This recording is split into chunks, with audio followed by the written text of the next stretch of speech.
Thank you very much. As my colleagues have intimated, we are speaking on the margins of the Africa Climate Summit, which has brought together heads of state of over 15 governments across the continent.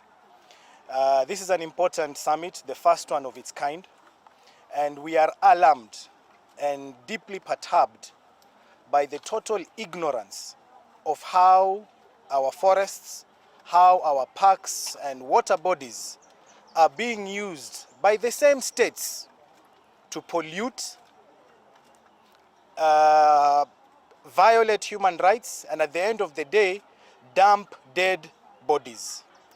This is a growing trend in Africa, and in a number of countries, it is supported by the Western governments.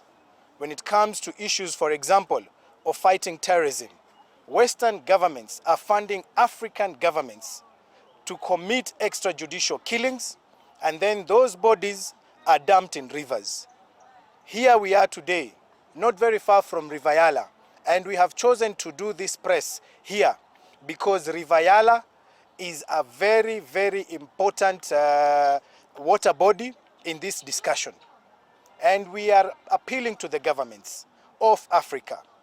You must commit at this first African Climate Summit that you shall not allow Africa's forests, Africa's parks, Africa's rivers to be used as dumping sites for bodies of on victims of extrajudicial killings.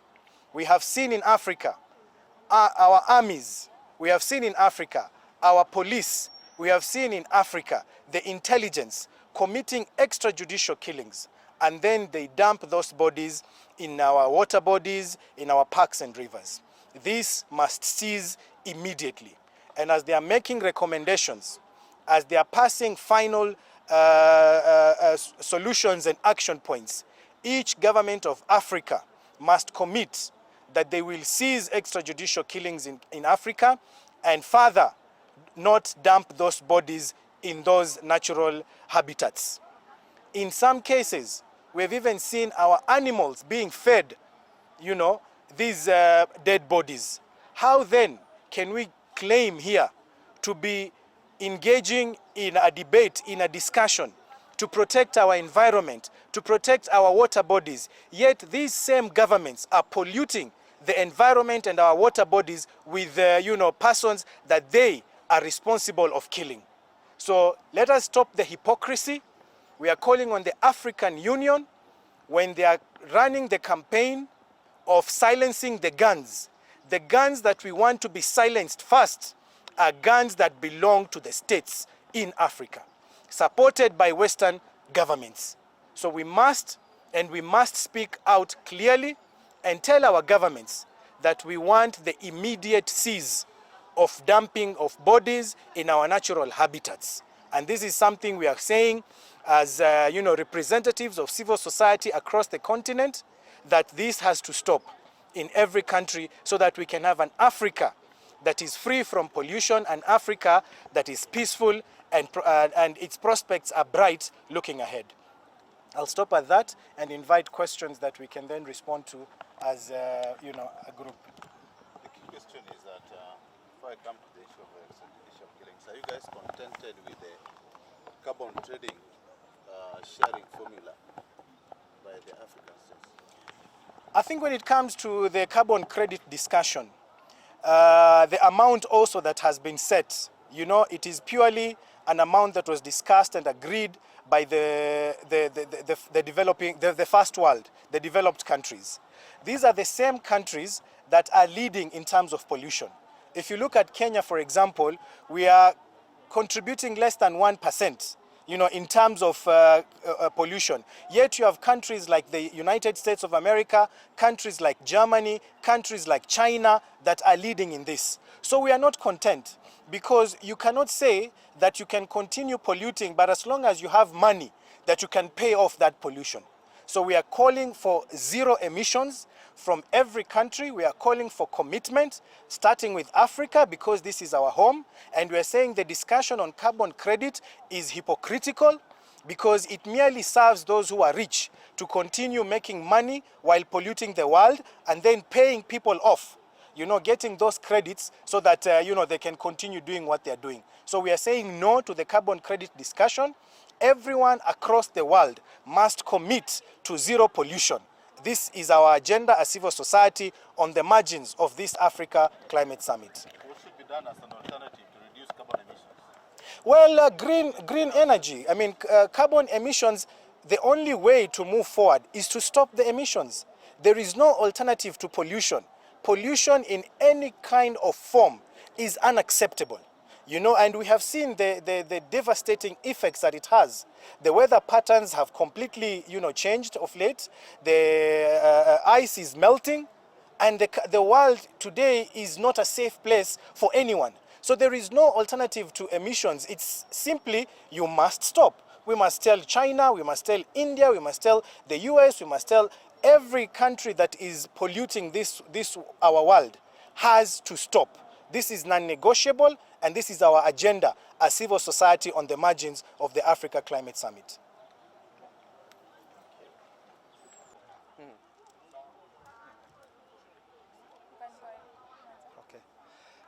Thank you so much, ladies and gentlemen of the press. My name is Boniface Ogutwakach, team leader of Kisumu Peace and Justice Center. I am here today with my colleagues, part of a network of over 100 civil society organizations from across Africa, who are speaking on the sidelines, on the margins of the ongoing African Summit to speak about climate change. And we feel that there are issues that are just being whispered on the undertones and are also being muzzled from being discussed in the conversations. As civil society organizations, we are deeply concerned by a trend that we have seen emerging. One, we have noted that part of the natural resources that are being spoken about, the forests, the rivers, the lakes, the parks, have also been used by the same states to commit various human rights violations. Key amongst them, that is very rampant across Africa, is the dumping of bodies. We have noted that in the lakes, for example in Kenya, in River Yala, we saw that there were a lot of bodies that were dumped. In Congo, there are a lot of bodies and mass graves that are always being exhumed from forests. We have seen that in central Congo, in Tanzania, in Uganda, in South Sudan, in Sudan, there are a lot of mass graves that are always being found in our forests. This is not being discussed in such an important conference. As human rights defenders who speak for the people, for the masses in Africa, we want to urge the heads of state who are there to also ensure that this conversation is included in the topics that are being spoken about. We want them to also call for action to ensure that no more bodies are found in our forests, no more bodies are found in our lakes, no more bodies are dumped in our rivers, no human rights violations occur within these spaces as we speak about climate change. I'm going to welcome some of my colleagues to also add some remarks to this topic. I want to call on the African presidents and states to stop the use of our natural resources like lakes and water bodies as a dumping site of dead bodies of victims of extrajudicial killings, especially women and girls who have been raped and defiled and their bodies being thrown to these water bodies. I want the African president and government to include this as a conversation in the ongoing climate change conference so that they come and bring these vices to a stop. Thank you so much.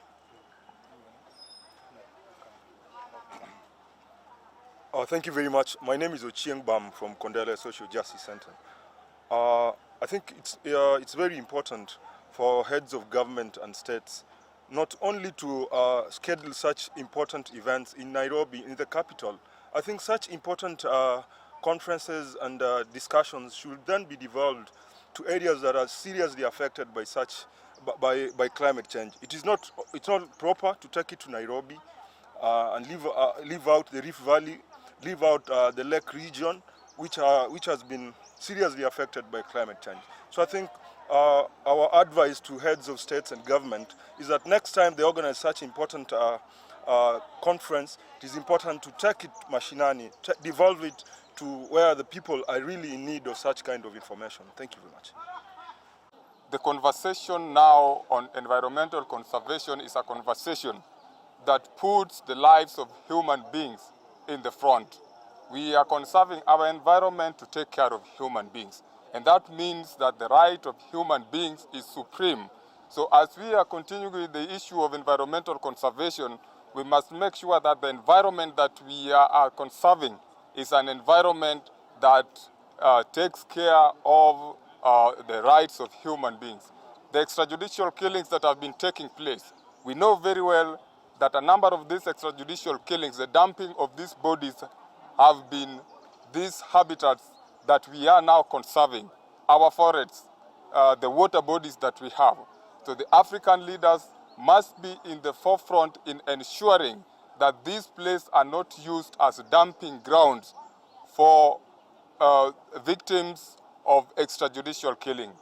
As we continue with this summit, we know very well that there's a time when there was a crisis in Europe, and the former Prime Minister, Margaret Thatcher, once compelled the industries in Europe to install the waste scrubber.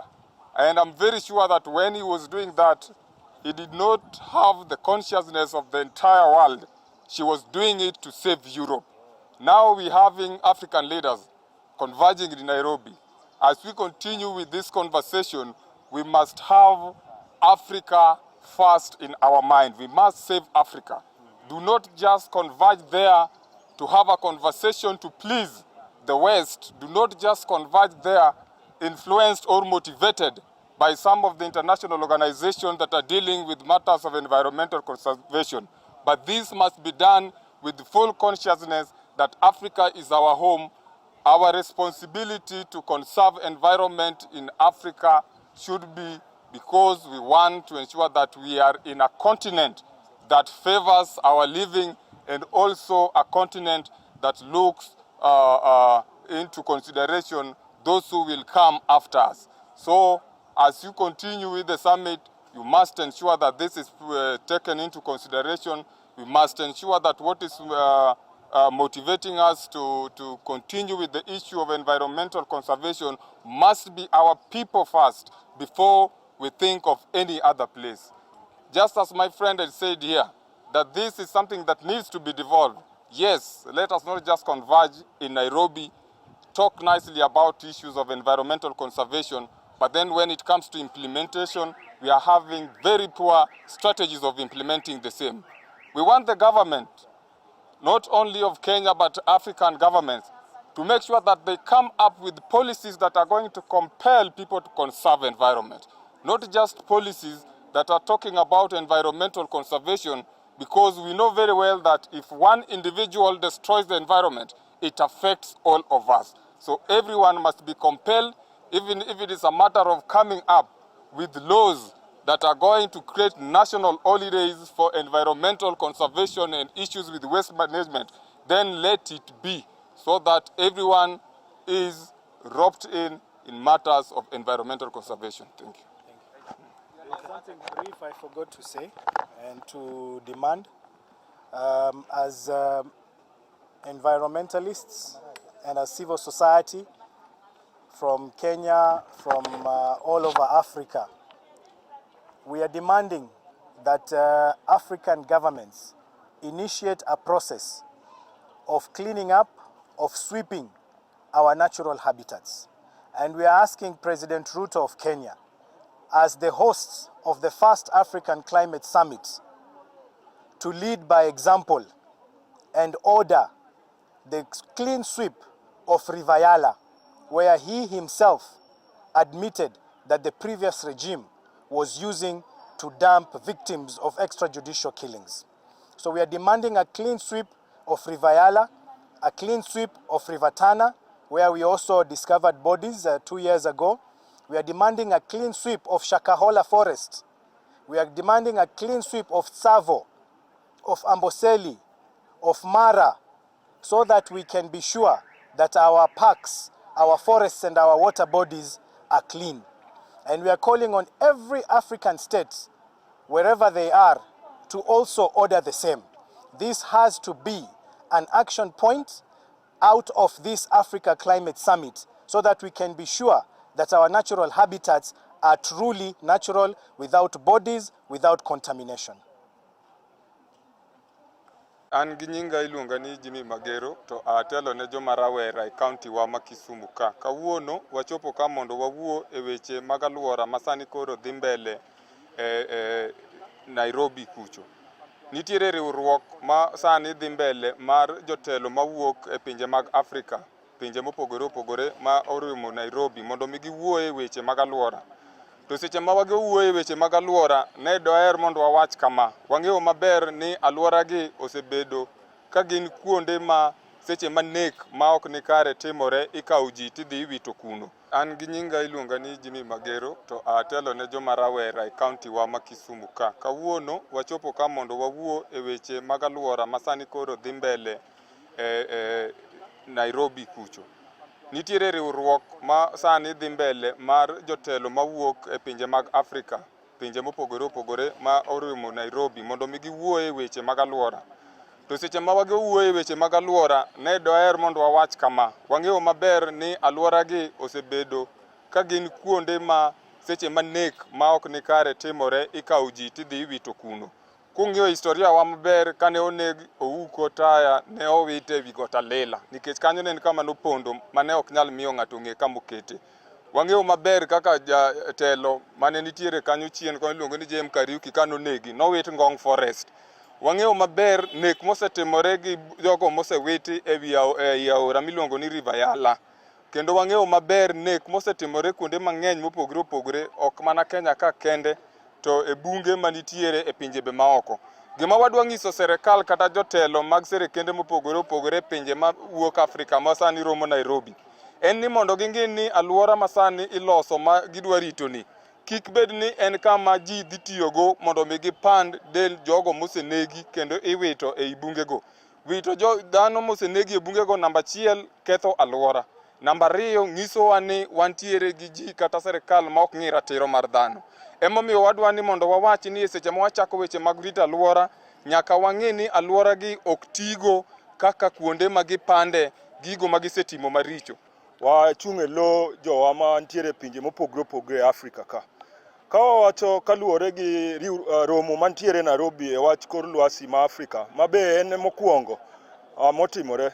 Wawacho ni serikal mar jotend sirikende mantie Afrika ka mangima o make sure ni nembe wa forest wa kaachiel gi kuonde ma waketo tenge makonyo alwora marwa ok obedo kuonde ma iwite joma osetho nikech wang'eyo ni sirikende wagi gimidendo gi dho ngere ni extrajudicial killing koseneg jogo tiwitogi kaka nowit moko Yala Kenya ka e piny mar Congo bende nowit moko pinje mwaneno Tanganyika bende kamano. Koro ok en gima timre Kenya kende, en gima timre Afrika mangima. Koro wang'iso jotend sirikende maromo Nairobi sama wawuoyeni ni mar gini ok en gir Nairobi kende, gini en gima osetimre Afrika mangima. Ok wabi ling' ka waneno ka sirikandewa ka ikonyo gi sirikende mar jowagunda inyo jowa kendo kiwitogi e bunge kaachiel gi nembewa. Mar ariyo wawacho ne jogo ma loso romoni ni romoni kaber ngang' to ok onego bed notimore mana e capitals machalo Nairobi. Kenya ema okwongo lose, to kaka ibiro los machielo to watem kabisa mondo otimre e kuonde e pinje machalo Rift Valley gi e pinje machalo kuma nembe ntiere ma serikal ose contribute ahinya ketho. Gini nyaka bed devolved, ok ochuno nyaka bed mana e capital. Erokamano.